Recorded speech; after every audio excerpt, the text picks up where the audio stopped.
So what I'm hearing, though, is that these are the challenges I hear about all the time. These are the new challenges. This is not something we can ignore. Absolutely not. The world has changed, and we need systems that conform to the change. Yeah. So can you just give me some examples from the business end of the places where you've seen the best use of NoSQL DBMS? Sure. The document style databases, things like MongoDB and Couchbase, are really good for what some people think of as unstructured data, text and maybe video and audio files that can exist in a structure that literally might change week to week. I want to collect assets into a new catalog, and so I define a new catalog, but I can do it right inside the same data structure.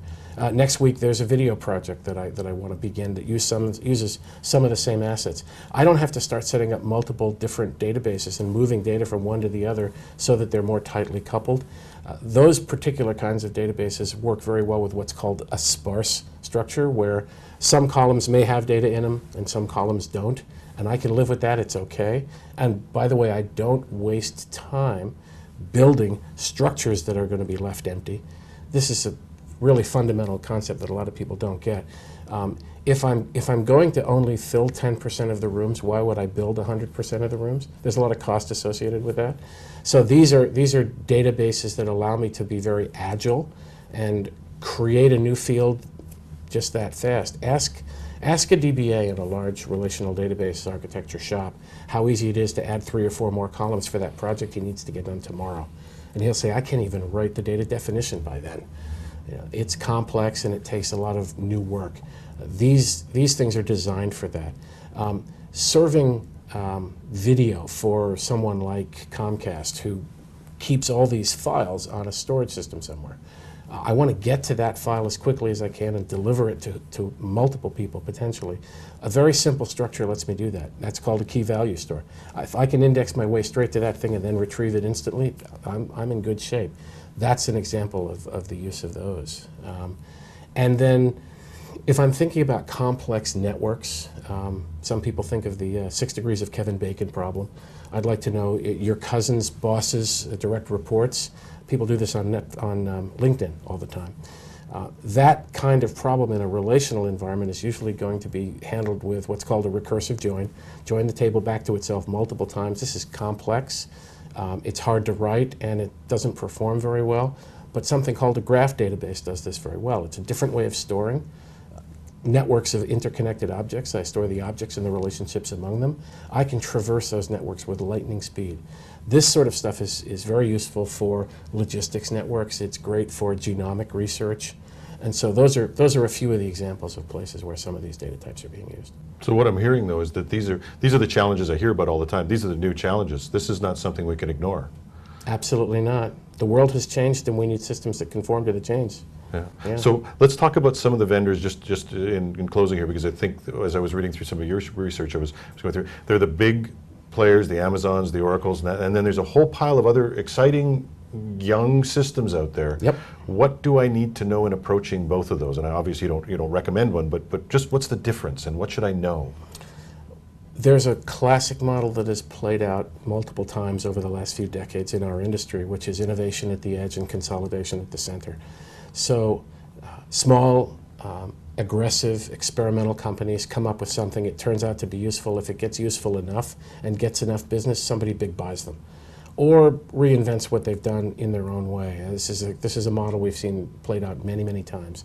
What's going on right now is about a third or half the way through that process. Sometime in the next year or two, it's likely that one of these NoSQL categories, leading independent vendors, is going to get bought by one of the big guys. And in short order, all of the others will be bought by other big guys in order to keep up. We haven't seen it happen yet. The last time was with the analytic databases of a few years ago. Once Netezza was bought, Aster, Greenplum, Vertica were, 15 months later, they were all owned by somebody else. We'll see the same sort of dynamic play out here. One of the interesting complications in all this is that many of those things are built on open source software, and sometimes there are multiple vendors selling fundamentally the same software. So if I work for a banker and I'm trying to decide what valuation to put on A, B, C, and D companies that are all in the same space selling essentially the same stack of software, How do I know which one is worth twice as much as the others, which is worth half as much as that one? There are other elements of the pricing model which have to do with how many customers have they got, how many people in engineering do they have, how well do their customers like the product, and so on. It takes a lot more work, but for the buyer, it's mostly that last question. What do the reference accounts tell me? If I've got a small vendor, and by small I'm saying someone whose revenue is measured in millions or tens of millions, not billions, if they've been in business for a while and I can talk to some production customers who tell me that A, their experience with the product is good, B, their experience with the vendor has been satisfying and they've been responsive, and when problems have occurred, they've fixed them, I can be relatively comfortable that for some period of time that's going to work out fine. The risk down the road is either the company fails or the company is acquired by somebody I don't like doing business with. There is no way around those problems. Those things are going to happen. So grit your teeth, pick the tool that works for the situation you have, and make sure that you've got some good references if you're doing something that matters. So those are two, we started with radical solutions, but things that we really do have to watch. Yeah. Just in closing, what's the biggest thing on the horizon that you've seen now that's going to be, we'll be talking about next year when you come by?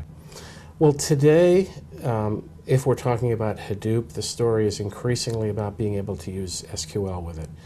And that process is allowing us to do interactive analytics. And I use the word interactive advisedly. Some people will call it real time. That's not real time. Interacting with the machine and having it come back to me quickly enough that I'm not going to get up and take a vacation and then come back before I get the answer, that's interactivity. Real time is program trading systems, telemetry systems. That's real time. We're nowhere near that yet. But today, increasingly, solutions are emerging that are going to allow us to do big data analytic applications with familiar tools, BI tools that we're comfortable with that tend to talk SQL, because that layer is being built now. It's relatively new, largely unproven, I would say, but the early reports seem pretty positive. A year from now, I think we'll be talking about something much closer to real-timeness, real-time applications, streaming data kinds of applications, transactional processing applications, not just post-transactional analytic applications, will come to this environment. We'll be talking about it next year. We won't be doing it yet. But by next year, we'll be doing this SQL stuff pretty well.